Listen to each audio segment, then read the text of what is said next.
19 جولائی 1947 کو کشمیریوں کی نمائندہ اسمبلی نے، جس میں جموں کے نمائندے بھی تھے، جس میں کشمیر کے نمائندے بھی تھے، جس میں لداخ کے ہمارے رہنما بھی تھے، گویا جتنے کشمیر میں مذاہب ہو سکتے ہیں ان کی جو بھی جمہوری نمائندگی تھی، انہوں نے بالاتفاق 19 جولائی 1947 کو سری نگر میں سردار محمد ابراہیم خان صاحب کے گھر پر اس متفقہ قرارداد کو پاس کیا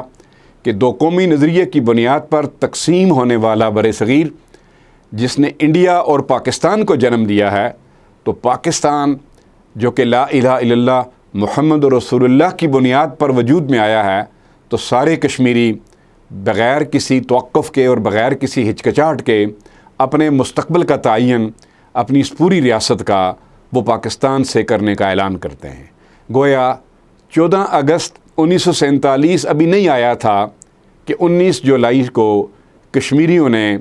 پاکستانی ہونے کا اقرار اور اعلان کر دیا، اور آج کا دن اہلیان کشمیر کے لیے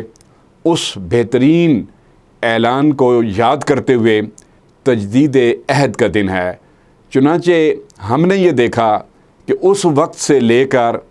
انڈیا نے کشمیریوں کے اس زندہ جذبے اور ولولے کو دبانے کی ایک ناکام کوشش کی۔ اس نے افواج کا ارتکاز کشمیر میں بڑھا دیا، اس نے انسانی حقوق کی پامالیاں شروع کر دیں، اس نے مجاہدین کو گرفتار کرنا شروع کر دیا،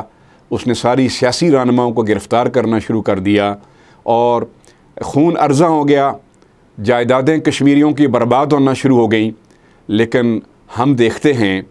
کہ بھارت ظلم کرتے کرتے شاید تھک گیا ہوگا، لیکن کشمیری